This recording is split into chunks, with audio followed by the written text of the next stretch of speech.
வணக்கம். காலத்தின் குரல் நிகழ்ச்சியில் உங்களை சந்திப்பதில் மகிழ்ச்சி.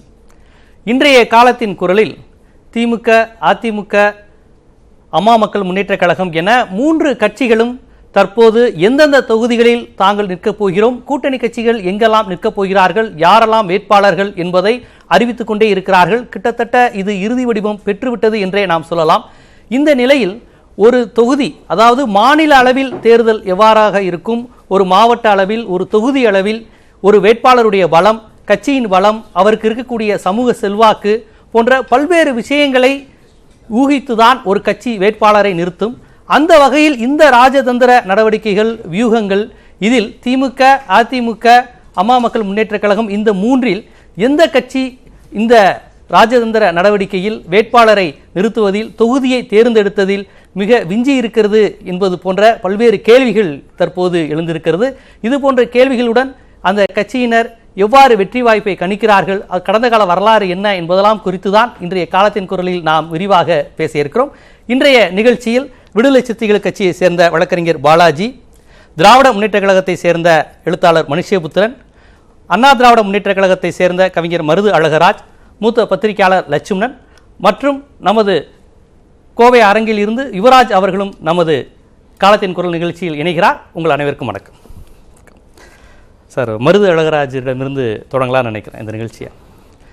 தற்போது பார்த்தீங்கன்னா அதிமுக வேட்பாளர் பட்டியல், தொகுதி பட்டியல் என்பது ஒரு பக்கம் இருந்தாலும், இன்று காலையில் தினகரன் கொடுத்த ஒரு செய்தி, நாங்கள் தான் ஜெயலலிதா பாணியில் செயல்பட்டு கொண்டு இருக்கிறோம். அதற்கு உதாரணம் இந்த நேர்காணல், வேட்புமனு தாக்கல், இந்த மாதிரி விஷயங்களெல்லாம் கடந்து வேட்பாளராக அறிவிச்சிட்டோம்.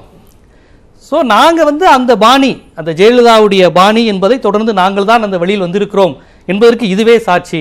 நாங்கள் பாட்டுக்கு அந்த வேலையை நாங்கள் சென்று கொண்டே இருக்கிறோம். அதிமுக மாதிரியான ஒரு சிக்கல்கள் இங்கே இல்லை அப்படிங்கிறத அவர் சொல்லிட்டு போயிருக்காரு. இதை பற்றி நீ என்ன நினைக்கிறீங்க? அதுக்குள்ளே போகலாம். முதலிலே களம் காணும் வேட்பாளர்களுக்கு எனது வாழ்த்துக்களை தெரிவித்துக் கொள்கிறேன். அனைத்திந்திய அண்ணா திமுகவை பொறுத்தவரை வெள்ளப்பாயும் குதிரை கொள்ளையும் நோக்காது புல்லையும் பார்க்காது என்பார்கள். அதுபோல இந்த இயக்கத்திலிருந்து பிரிந்து போன ஒருவர், இந்த இயக்கத்திற்கு சம்பந்தமில்லாத ஒருவருடைய விமர்சனம் அல்லது அவருடைய கருத்து, அதற்கு பெரிய அளவிலே செவிமடுப்பதை நான் விரும்பவில்லை. ஆனாலும் நீங்கள் சொன்னீங்க அம்மாவின் பாணியில், அவர் அம்மாவாக தன்னை நினைத்துக் கொள்கிறார் போல. ஆனாலும் அவர் பரப்பனாக்கராக சிறைக்கு போய் பட்டிகளை அங்கேதான் இறுதி செய்து விட்டு வந்தாரே தவிர அவராக ஒன்றும் அறிவித்து விடவில்லை. இன்னும் சொல்ல போனால் அவர் பணக்காரர்கள் தேடி அலைகிறார். வலுவானவர்களை பார்த்து, இப்பொழுது எஸ்டி சோமசுந்தரத்துடைய பையன் தான் தஞ்சாவூர்ல செல்வம் போட்டியிடுவார்னு அந்த பகுதி தொண்டர்கள் எல்லாம் எதிர்பார்த்தாங்க. ஆனால் அந்த கட்சியிலேயே உறுப்பினர் இல்லாத ஒரு கல்லூரியினுடைய அதிபரை கொண்டு வந்து கல்லூரி மாணவர்கள் சீட்டுகளை எல்லாம் 10 லட்சம் 20 லட்சம் வேட்பாளர். உங்களுடைய பார்வை எப்படி இருக்கு? அதிமுகவின் பாரம்பரிய முகங்களை நிறுத்தி இருக்கிறான்னு ஒரு பார்வை வருது. நீங்க சொன்னதுக்காக நான் கேட்கிறேன். அம்மாவின் பாணி என்று சொன்னால் அடிப்படை உறுப்பினர் இல்லாத ஒரு கல்லூரியின் அதிபர் வேட்பாளராக முடியுமா? பணம் இருக்கிறது என்பதற்காகவே நீங்க சொல்லுங்க பார்க்கலாம். ஒரு வேட்பாளர் வர முடியுமா? அப்படி அங்கே வேட்பாளர்களை அவர் தேடிக்கொண்டிருக்கிறார். முழுமையான பட்டியல் அம்மா அப்படி பாதி பாதியா விடுவாங்களா? 24 பேர் ஒண்ணு, 10 பேர் ஒன்று விடுவாங்களா? மொத்த பட்டியலும் ஒரே நேரத்தில் செய்யப்படும். ஆக அவர் அம்மா போல என்று சொல்கிறாரே தவிர அவருடைய பரிதாபங்களை தான் தெரியும். அதிமுக உறுப்பினர் அவர் அந்த கட்சியினுடைய உறுப்பினர்ல நீங்க எப்படி உறுதியா சொல்றீங்க? தினகரன் கட்சியில உறுப்பினர்ல நீங்க எப்படி நீங்க சொல்ல முடியும்? அந்த கட்சியினுடைய வேட்பாளர் அறிவிக்கப்பட்ட அடுத்த வினாடியில் அந்த தஞ்சை முழுவதும் இருந்து வரக்கூடிய விமர்சனங்கள், வலைதளங்களிலே வரக்கூடிய கொதிப்புகள், அவரை எந்த மேடையிலும் நாங்கள் இதுவரையும் பார்த்ததில்லை என்று அவர்கள் கொடுக்கக்கூடிய செய்தியை வச்சுதான் நான் சொல்றேன். இதுக்கு முன்னாடி அமமுகவில் ஒரு பிரமுகரா பேசப்பட்டவரா நீங்க சொன்னீங்க, அதிமுகவின் முக்கிய பிரமுகர்கள் எல்லாம் வேட்பாளரா, அதுக்காக நான் சொல்ல வரேன். ரெண்டாவது, இப்படி பிரித்து வேட்பாளர் பட்டியல் அம்மா விட மாட்டாங்க. அம்மாவோடு அம்மா மாதிரி அப்படின்னு சொல்றதுக்காக அது அல்ல அப்படின்றது. அப்ப ஜெயலலிதா அவர்களுடைய பாணியில் இப்போது அதிமுகவும் இல்லை, அம்மா மக்கள் முன்னேற்ற கழகமும் இல்லை. அம்மாவுடைய பாணி என்பது இப்போ யாராலுமே பின்பற்ற முடியாது. அவர் தனித்துவமிக்க தலைவர், ஒப்புமைக்கு அப்பாற்பட்ட தலைவர். அவருடைய பாணியோடு நாங்கள் என்று சொல்வதே தவறு. அம்மா இல்லாத எங்களை பொறுத்தவரை அனைத்திந்திய அண்ணா திமுகவை பொறுத்தவரை பெண்ணுக்கு நடக்கக்கூடிய தலைப்பிரசவமாக நாங்கள் உணர்கிறோம். இல்ல இந்த சொல்லிறேன், தாய் இல்லாத பிள்ளைக்கு நடக்கக்கூடிய தலைப்பிரசவமாக நாங்கள் உணர்கிறோம். அதனால் தான் ஒவ்வொரு தொண்டனும் ஒரு சவாலா தான் பாக்குறீங்க. ஒவ்வொரு தொண்டனும் நீங்க சவாலா தான் பாக்குறீங்க. மிக கடுமையான சவால். அதிமுக ஒரு பெரிய மாநில கட்சி இதுவரை எதிர்கொண்டதற்கும் இப்போது எதிர்கொண்டதற்கும் ஒரு சவால், மிகப்பெரிய கடுமையான சவாலாக நாங்கள் எதிர்கொள்கிறோம். அதே நேரத்தில் எங்களுக்கு சிம்ம சொப்பனமாக இருந்த கலைஞர் கருணாநிதி இந்த தேர்தல்களில் இல்லாத காலம் அதை எங்களுக்கு ஒரு இளைப்பாறுதலாக நாங்கள் எதிர்கொள்கிறோம். இல்ல இப்ப நீங்க அவர் அளவுக்கு திமுகவை கொண்டு செலுத்தக்கூடியவராக எங்களுக்கு திரு ஸ்டாலின் அவர்களை தெரியவில்லை. அதனால நாங்க என்ன நினைக்கிறேன்னு சொன்னா, ஆர்கே நகர்ல 13 கட்சி சேர்ந்து கட்டுத்தொகையை காப்பாற்ற முடியலையே. இன்றைக்கு இருக்கக்கூடிய உதாரணம் எடுத்துக்கொண்டீங்கன்னா உங்களுக்கு அது வந்து ஒரு பாசிட்டிவான விஷயம் கிடையாது. என்ன சொல்லுங்க, ஒரு சுயேட்சை வேட்பாளரிடம் தோற்றுறீங்க, இரட்டை இலை தோற்றுச்சுங்கிற விஷயமும் வரும். இல்ல இன்னொன்னு, நாங்கள் முதல் ரவுண்ட்ல போய் இவர்தான் வேட்பாளர் என்று சொல்லி மக்களிடம் பதிந்து வைத்து விட்டதை நாங்கள் எழுதிய எழுத்து இடைவெளி இருந்தது சார். நாங்கள் எழுதிய எழுத்து அதுதானுங்க, அழுத்தி எழுதுவான் அண்ணா திமுக தொண்டன். 6 மாசம் ஆனாலும் அழியாதுங்க. அதுதான் அதிமுக தொண்டனுடைய தொண்டனுடைய தேர்தல் வேலை. Facebook வாட்ஸ்அப்ல போய் நாங்க அப்ப பேசினது மனசுல வச்சு ஓட்டு போட்டாங்கன்னு சொன்னா எப்படி சார்? இல்லங்க, ஒரு கட்சியினுடைய சார்பிலே போய் வீடு வீடாக போய் இவர்தான் மாப்பிள்ளைன்னு சொல்லி மொத்த பேரும் சேர்ந்து சொல்லியாச்சு. அடுத்த முறை அழுத்தி எழுதிய எழுத்தை அழிப்பொழி முடியாமல் போன நிலையில் தான் அவர் வெற்றி பெற்றார். இல்ல இதுல இன்னொரு முக்கியமான விஷயம் வந்து தென் தமிழகம்ங்கிறது அதிமுகவின் கோட்டை. இது வந்து அதிமுக காரங்க சொல்ல வேண்டியதில்லை, பொதுவான தேர்தல் வரலாறு அப்படி சொல்லுது. 77 எம்ஜிஆர் ஆரம்பிச்சல இருந்து அவர் அருப்புக்கோட்டையில் நின்றதா இருக்கட்டும், மாயத்தேவர் திண்டுக்கல்ல இருந்து கட்சிக்கான தேர்தல் கணக்கை தொடங்கியதாக இருக்கட்டும். ஆனா இப்போ உங்களுடைய தேர்தலில் தென் தமிழகமே இல்லை. தென் சுத்தமாக கன்னியாகுமரி கிடையாது, சிவகங்கை கிடையாது, ராமநாதபுரம் கிடையாது, தென்காசி கிடையாது, திண்டுக்கல் கிடையாது. இல்ல நான் சொல்றேன், எல்லாமே உங்களுடைய பகுதி. இப்ப தென்காசி கன்னியாகுமரி தவிர்த்து மத்த எல்லாமே உங்களுக்கு வெற்றி வாய்ப்பான தொகுதி. ஏன் அதையெல்லாம் நீங்க நிற்க பயப்படுறீங்களா? இல்ல ஆட்கள் இல்லையா? இல்ல அப்படி இல்ல.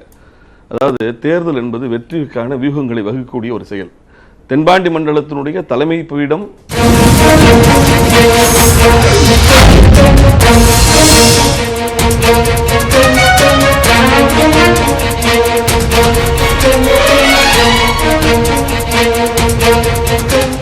ஒரு முக்கிய செய்தி, கோவா முதலமைச்சர் மனோகர் பாரிக்கர் உடல்நலக்குறைவால் காலமானார். நீண்ட நாட்களாகவே அவர் உடல்நலக்குறைவால் பாதிக்கப்பட்டிருந்தார். இந்த நிலையில் அவர் மரணமடைந்திருக்கிறார் என்கிற செய்தி வந்திருக்கிறது.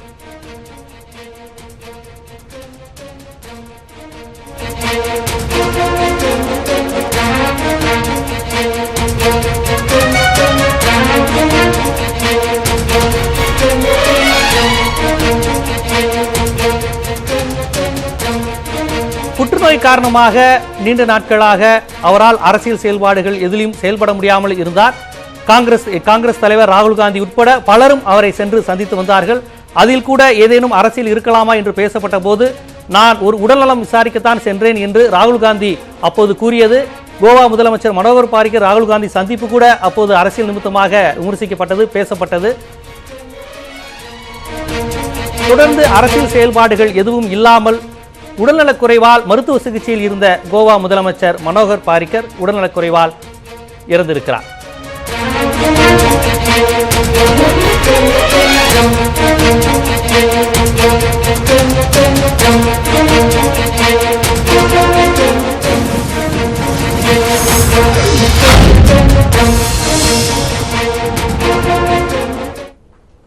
காலத்தின் குரல் தொடர்கிறது.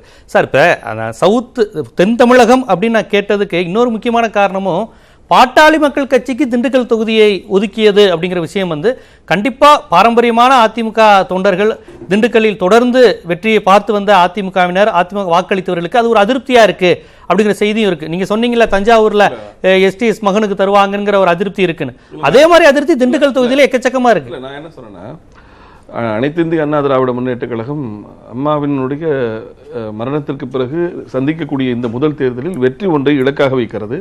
ஒரு மெகா கூட்டணி அமைத்திருக்கிறது. ஒவ்வொரு கட்சியும் இப்போ பாட்டாளி மக்கள் கட்சி வட மாநிலத்தில் மட்டும்தான் நம்ம இருக்கோம் அப்படின்றத கடத்து தென்பகுதியில் பரவுவதற்கு விரும்புவாங்க. அது ஒரு வாய்ப்பா தான் இந்த தேர்தலை எடுத்துப்பாங்க. கூட்டணி கட்சிக்காண்டி விட்டு கொடுக்க வேண்டிய நிலையில இருக்கா அதிமுக? எல்லாருமே கூட்டணி கட்சிக்காக விட்டு கொடுத்து தாங்க நடக்க முடியும். அதுதானுங்க கூட்டணி. விட்டே கொடுக்க மாட்டோம்னு சொன்னா மொத்தத்திலையும் போட்டிட்டுருவோம் அல்லவா? இப்ப தேனியில போட்டுக்கிட்டோம், மதுரையில போட்டுக்கிட்டோம், தென் தமிழகத்துக்கு பாமக ஒரு சீட்டு கொடுக்கிறது நாடாளுமன்றங்கிறது 6 சட்டமன்றத்தில் இல்ல. நான் சொல்றேன், இப்ப நெல்லையில போட்டுக்கிட்டோம், தேனியில போட்டுக்கிட்டோம், மதுரையில போட்டு இவையெல்லாம் தென் மாநிலம் தானே. ஆக அப்படியெல்லாம் கருத முடியாது. வெற்றி என்பது இலக்காக வைக்கிற போது விட்டு கொடுத்தல் நடக்கும். அது உங்களுடைய பார்வை தானே தவிர அதிமுக தொண்டை பொறுத்தவரை ஒரு வேட்பாளரை அறிவித்து விட்டால் வெற்றியை கொண்டு போய் சேர்க்கணும்ன்றதை தவிர வேற வேலையை செய்ய மாட்டாங்க. நீங்க பாருங்க, களத்தில் அவர்களுடைய களப்பணியை நீங்க பாருங்க. அந்த இடத்துலதான் தென் தமிழகத்தில் தினகரன் செல்வாக்கு இருப்பதால் தினகரனுக்காண்டி தென் தமிழகத்தில் அதிகம் அவர்கள் போட்டியிடவில்லையோ, கூட்டணி கட்சிகளுக்காக கொடுக்குறாங்களோ அப்படிங்கிற ஒரு பார்வையும் விமர்சனமா வருது. இல்ல, நான் சொல்ல விமர்சனங்கள் வரலாம். நான் அந்த விமர்சனங்களுக்கு விடை என்பது தேர்தலுடைய எண்ணிக்கையில தெரியும். வாக்கு எண்ணிக்கை நடக்கிற போது உங்கள் கருத்தையும் என் கருத்தையும் நீங்க பொருத்தி பார்க்கலாம். அதுவரை நம்ம பொறுத்திருப்போமே. மனுஷபுத்திரன்ட்ட கேட்பது, திமுகவினுடைய வேட்பாளர்கள் யார் என்பதை திமுக தலைவர் மு.க. ஸ்டாலின் அறிவித்துட்டாரு. இதில் வழக்கமாக திமுக மீது வைக்கிற ஒரு முக்கியமான விமர்சனமும் வந்திருக்கு.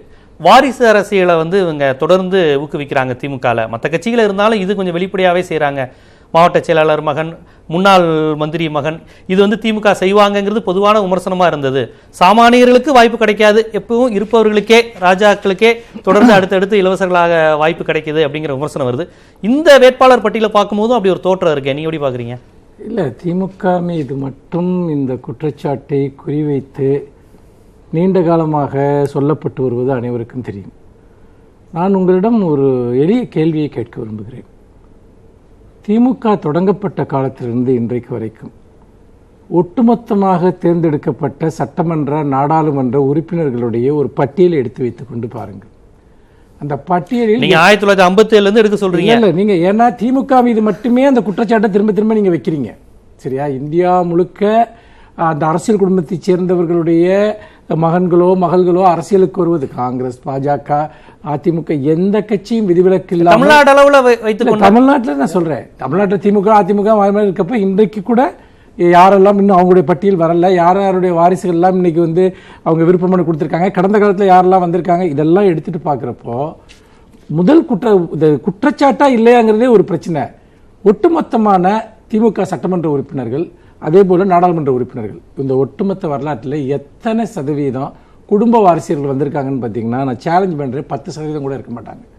எவ்வளவோ பேர் புதியவர்கள், எவ்வளவோ பேர் பார்த்தீங்கன்னா அரசியல் களத்திற்கு புதிதாக வந்தவர்கள், இந்த கட்சிக்காக உழைத்தவர்கள், முதல் தலைமுறையாக எம்எல்ஏ எம்பியாக ஆன குடும்பங்களிலிருந்து வந்திருக்கக்கூடியவர்கள் 90% பேர் இருந்திருக்கிறார்கள். ஆனால் ஒரு சிலரை மட்டும் மையமாக வைத்து திமுக என்பதே ஏதோ குடும்ப கட்சி, அரசியல் கட்சி என்பது திமுகவை பற்றி செய்யப்பட்ட பல்வேறு பொய்யான பரப்புரைகளில் இதுவும் ஒன்று.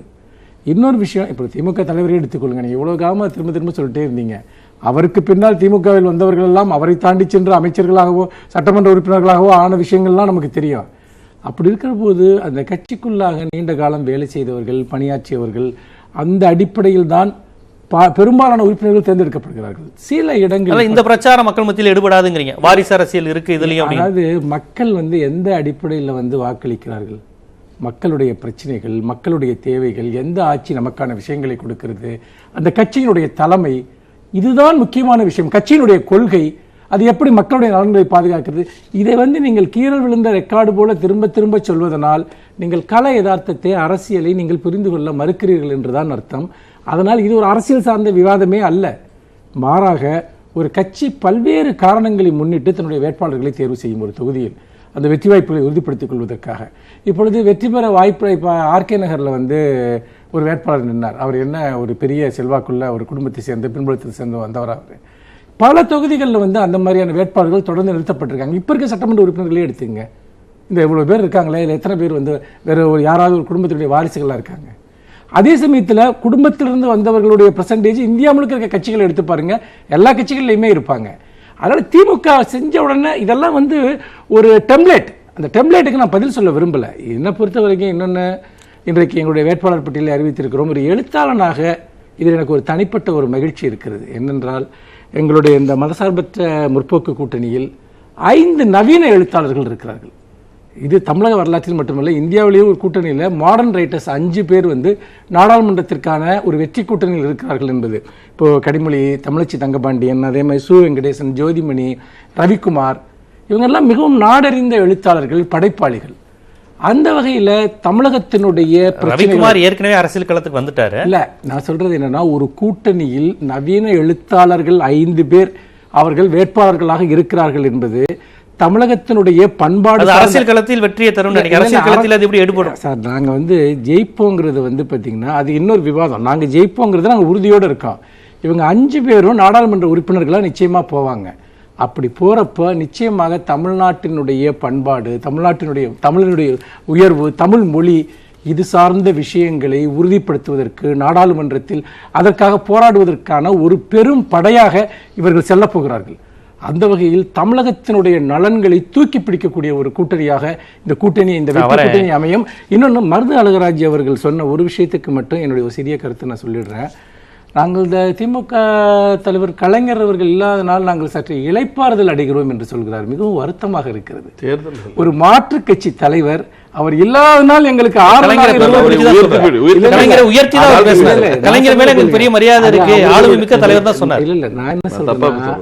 அதே சமயத்தில் தங்களுடைய கட்சியை அவர்கள் பார்க்கணும்.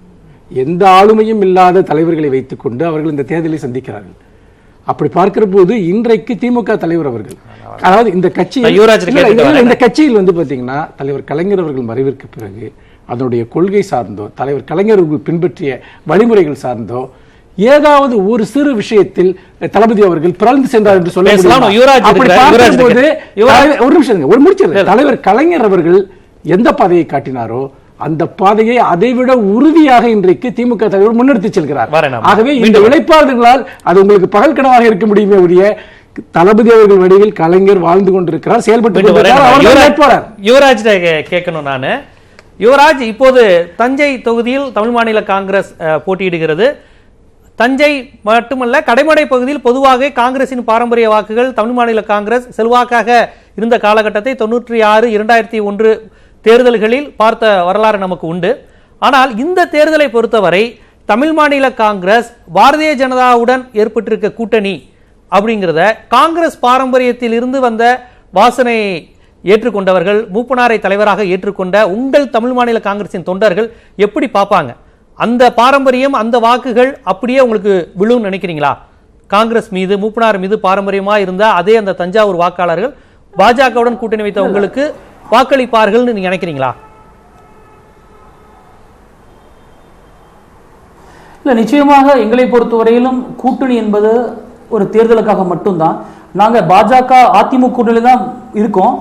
பாஜக இருந்தாலுமே கூட நாங்கள் என்றைக்குமே அனைத்து தரப்பட்ட மக்களுக்காக போராடுவோம். அவர்கள் எங்கு விட்டுக் கொடுக்க மாட்டோம். எங்களுடைய தலைவரின் மீதும் தமிழ் மாநில காங்கிரசின் மீதும் பெரும்பான்மை மக்களும் சரி, சிறுபான்மை மக்களும் சரி அதிக நம்பிக்கை உள்ளார்கள். பாஜகவோடு இருந்தாலுமே கூட நாங்கள் பாலமாக செயல்படுவோம். ஒரு காலத்திலையும் சிறுபான்மை மக்கள் விட்டுத்தர மாட்டோம், தெளிவாக இருக்கின்றோம். அதே வேளையிலே இன்று தஞ்சாவூர் பாத்தீங்கன்னா இன்றைக்கு தஞ்சாவூரை பொறுத்தவரை கடந்த 10 ஆண்டுகள் பல்வேறு விதமான பிரச்சனைகள், மீத்தேன் பிரச்சனை ஆகட்டும், இன்றைக்கு வந்து ஹைட்ரோ கார்பன் திட்டம் ஆகட்டும், இது அனைத்துமே திமுகவுடைய காலகட்டத்திலே கொண்டு வரப்பட்டதுதான். நிச்சயமா மக்களை நாங்கள் சந்திப்போம். அதற்கும் எந்தவித தொடர்பும் இல்லை. அங்கு நடைபெற்ற எந்த போராட்டமும் அதிமுக அரசையும் பாஜக அரசையும் எதிர்த்தோ விமர்சிச்சோ எந்த போராட்டமும் நடக்கல. முழுக்க முழுக்க திமுக எதிர்த்து தான் நடைபெற்றதா நீங்க பாக்குறீங்க, அப்படிதானே? ஒரு அரசு பதவியில் இருக்கும் பொழுது நிச்சயமாக அந்த இல்ல சார், நாங்களே பாத்தீங்கன்னா பல்வேறு காலகட்டங்கள்ல மத்திய எதிர்ப்பாக, தமிழக எதிர்ப்பாக போட்டு நடத்தி இருக்கோம். ஆனா இந்த திட்டங்களை கொண்டு வந்தது யாரு? இந்த கடந்த 5 ஆண்டுகள பாஜக ஆட்சியில புதிய திட்டத்தை கொண்டு வரது கிடையாது. மாறாக இந்த திட்டத்திற்கு முட்டுக்கட்டை போட்டுள்ளார்கள். அதை நான் தெளிவுபடுத்த விரும்புறேன். அதே போல சொல்றேன், இன்றைக்கு மேகதாது பிரச்சனை ஆகட்டும், இன்று வந்து நடுவர் மன்றம் ஆகட்டும், கர்நாடகாவில் உள்ளது காங்கிரஸ் அரசு, இப்பொழுது காங்கிரஸ் கூட்டணி அரசு. அதற்காக திமுக என்ன முயற்சியை மேற்கொண்டார்கள்? இது போன்ற பல விஷயங்கள் இன்று தஞ்சாவூர் மக்களுக்கு எங்களுடைய தலைவரை இல்ல சார், இன்றைக்குள்ள அரசியல் நிச்சயமாக சார், இன்னைக்கு ஒரு மாநில அரசு முக்கியமான ஒன்று, இன்னைக்கு பிடிவாதமான அரசு. இன்றைக்கு உச்சநீதிமன்றம் சொல்லியும் கூட இன்றைக்கு கர்நாடகா காங்கிரஸ் கேட்கவே இல்லையே. இன்றைக்கு பல முறை எச்சரிப்பு கொடுத்தாங்க. பங்கு என்னன்னு அரசுக்கு காங்கிரஸ் மேகதாதுவை தமிழகத்துக்கு சார்பாக இருப்பதில் மத்திய அரசின் பங்கு என்னன்னு கேட்டேன் நான். இல்ல சார், இந்த திட்டத்தை கொண்டு வந்தது யாரு? அங்குள்ள கர்நாடக சித்தராமையா தான் திட்டத்தை கொண்டு வராரு. அங்குள்ள காங்கிரஸ் அமைச்சர் திரு சிவகுமார் சொல்றாரு, கர்நாடகா எங்களுடைய மாநிலம், இந்த தண்ணீர் எங்களுடைய தண்ணீர், இதை யாரும் உரிமை இல்லைன்னு சொல்றாரு. இதற்காக திமுக ஒரு எதிர்ப்பு தெரிவிச்சாங்களா? சொல்லுங்க பார்க்கலாம். ஒரு எதிர்ப்பையாவது இங்குள்ள எதிர்க்கட்சி தலைவர் திரு ஸ்டாலின் அவர்கள் ஒரு எதிர்ப்பை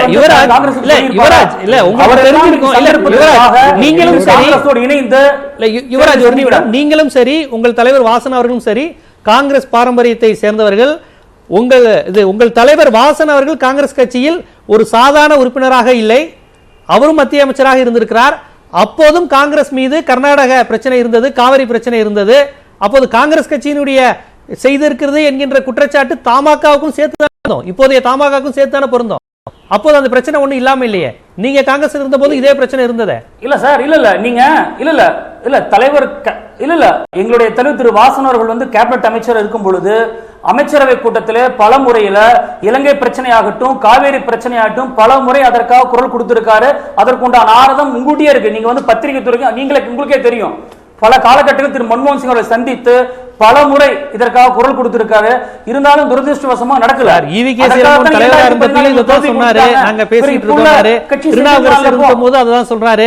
ஆனால் வாழப்பாடி ராமமூர்த்தி போன்றவர்கள் காவிரி பிரச்சனைக்காக தன் பதவியை ராஜினாமா செய்துவிட்டு வந்தார்கள், தன் அமைச்சர் பதவியை ராஜினாமா செய்துவிட்டு வந்தார்கள். அப்படி ஒரு நடவடிக்கையை வாசன் எடுக்கலையே.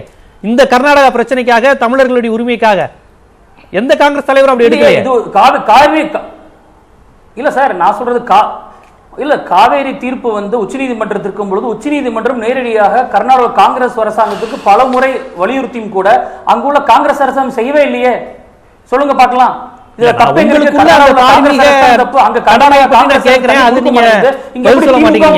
மக்களை சந்தித்து எப்படி வாக்குகள் கேட்பாங்க? காங்கிரஸில் நீங்கள் இருந்த போது உங்களுக்கு இந்த தார்மீக கடமையை நான் கேட்கிறேன், அதற்கு நீங்க பதில் சொல்லாம இருக்கிறீங்க.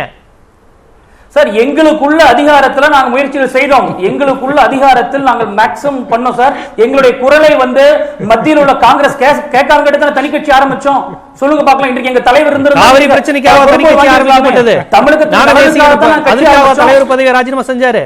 அப்படி கிடையாது. அதுவும் ஒன்று சார். இல்ல சார், இல்ல தொண்டர்கள் இல்ல சார், இல்ல தொண்டர்களுக்கு வந்து உரிய மரியாதை அளிக்கப்படவில்லை. தமிழகத்துடைய மிக முக்கிய பிரச்சனைக்கு வந்து அது முல்லை பெரியார் பிரச்சனையாகட்டும், மீனவர் பிரச்சனையாகட்டும், காவேரி பிரச்சனையாகட்டும் பல விஷயங்களில வந்து மத்தியில் உள்ள காங்கிரஸ் தமிழுக்கு முன்னுரிமை கொடுப்பதில்லை. கர்நாடகா அங்க இருக்கிற கேரளா கொடுக்கிற முன்னுரிமை கூட தமிழக திறந்து கிடையாது. தமிழக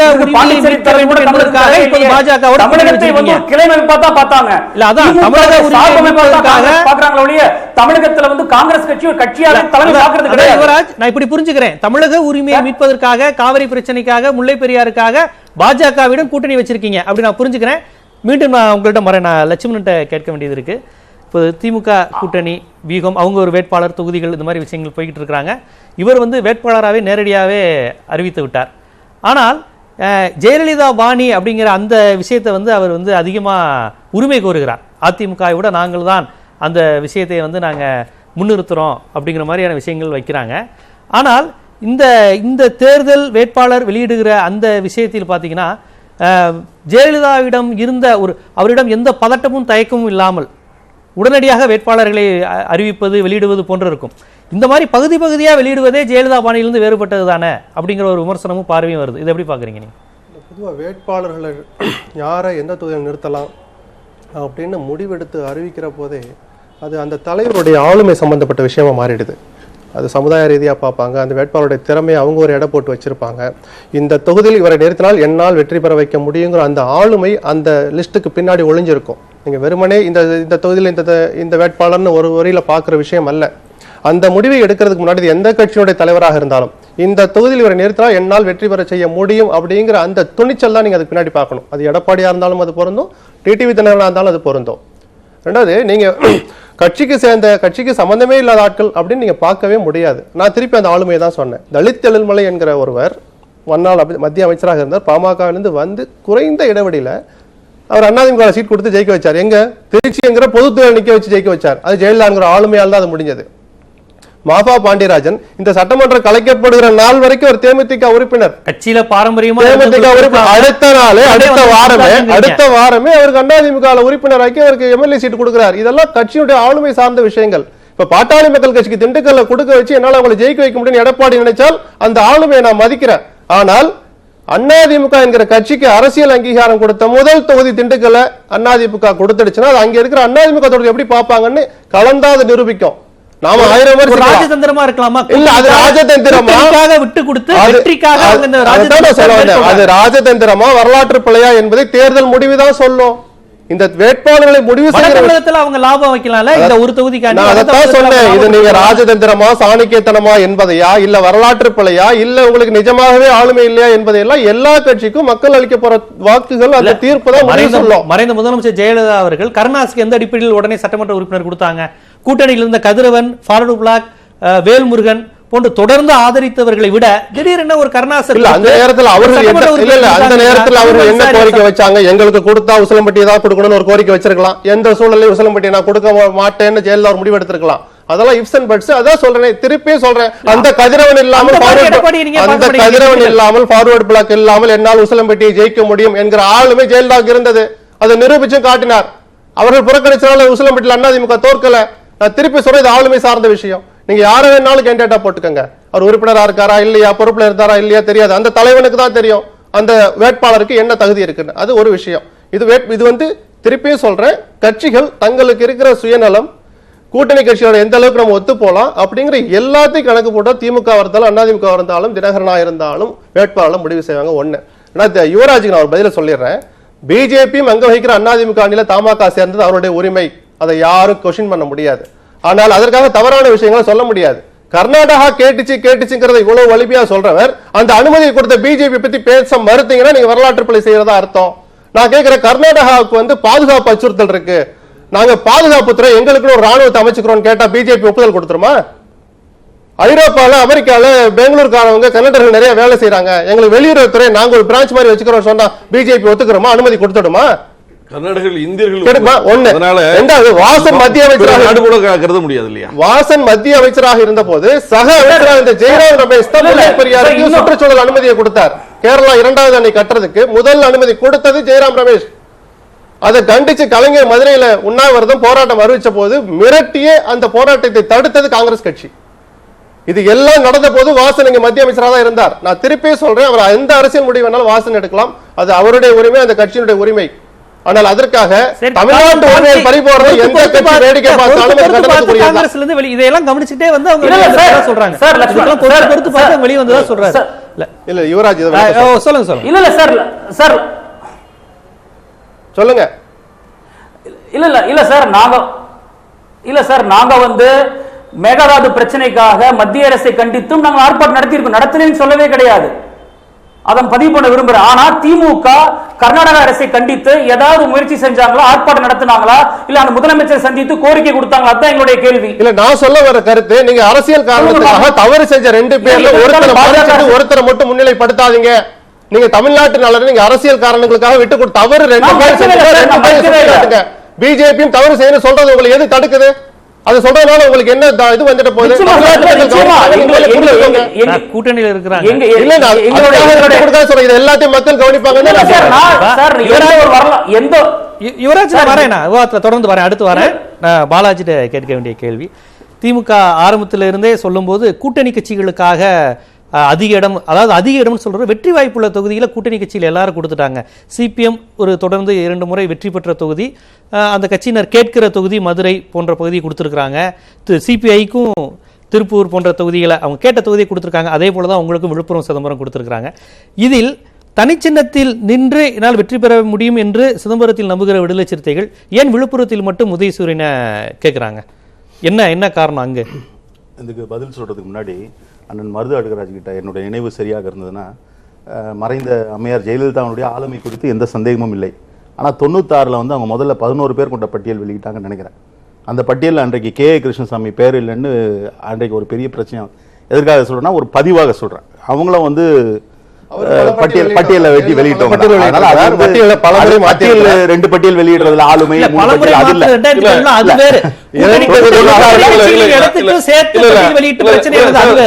சொல்லுறேன். ஆளுமை நிறைந்த தலைவர்கள் என்று சொல்லக்கூடியதுல அடிக்கடி நண்பர் லட்சுமணன் வந்து தினகரனுடைய ஆளுமையை வெகுவா பல மேடைகளை பாராட்டுறவர். நான் என்ன சொல்றேன்னா, அம்மா ஆளுமையை கற்றுக்கொள்ள தொடங்கிய காலம் தான் 91-96. அம்மாவினுடைய சிறந்த அரசாட்சி என்பது 2001க்கு பிறகுதான் வந்துச்சுன்னு பொதுமக்களே அங்கீகரிப்பாங்க. அதனால அம்மா ஆளுமை என்கிற உச்சத்துக்கு வந்ததுக்கு பிறகு இந்த போன்ற நிகழ்வு நடக்கல. 96 நடந்ததுன்றது அம்மாவினுடைய அரசியல் தொடக்க காலம். நீங்க வந்து தினகரனுக்கு இப்பவே ஆளுமை வந்து குவிஞ்சு நிக்குது, அப்படியே அம்மாவுடைய அத்தனை சக்தி.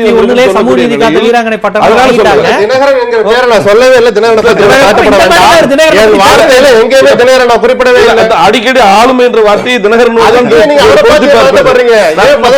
பதட்டத்திற்கு என்ன வேறு? அவரை பார்த்து பரிதாபப்படுகிறேன். அதாவது ஒரு அரசியல் ரீதியா வந்து வெற்றி பெற வேண்டும் என்கின்ற வகையில தான் வந்து எல்லா கட்சிகளும் வியூகங்களை வந்து அமைக்கும். இன்றைக்கு வந்து அது வந்து கூட்டணியில் இருக்கக்கூடிய எல்லா கட்சிகளுக்கும் அதுதான் நடைமுறை. இப்போ இன்றைக்கு 2 தொகுதியில் வந்து எங்களுக்கு போட்டியிடுவதற்கான வாய்ப்பு திமுக கழகத்தின் சார்பில் கொடுக்கப்பட்டது. நாங்கள் எங்களுடைய தனி சின்னத்தில் போட்டியிடணும் என்பதாக தான் முடிவு செய்திருந்தோம். ஆனால் அதில் என்னென்னா, இப்போ சிதம்பரத்தை பொறுத்தவரை ஏற்கனவே 4 முறை தேர்தலை வந்து அங்கே சந்தித்து முதல்ல வந்து தமாகனுடைய சின்னத்தில் நின்றுருக்கோம், அப்புறம் சமதா கட்சியினுடைய சின்னத்தில் நின்றுருக்கோம், அதுக்கு பிறகு நட்சத்திரத்தில் நின்றுருக்கோம், அதுக்கப்புறம் மோதிரத்தில் நின்றுருக்கோம். எந்த வகையிலும் வந்து எங்களுக்கான வாக்கு வங்கி வந்து அங்கே வந்து எந்த வகையிலும் வந்து ஒரு பெரிய அளவில் வந்து சேதாரம் இல்லை என்பதாகத்தான் உணர்றோம். அதனால் அங்கே வந்து வேட்பாளராக தலைவர் நிற்கிறாரு, அவருக்கு வந்து எந்த விதமான பிரச்சனையும் இல்லை. இந்த தொகுதி விழுப்புரம் தொகுதியை பொறுத்தவரை கடந்த முறை 2014 வந்து வெகு குறைந்த வாக்கு வித்தியாசத்தில் வந்து அந்த தொகுதியை வந்து இழந்தோம்.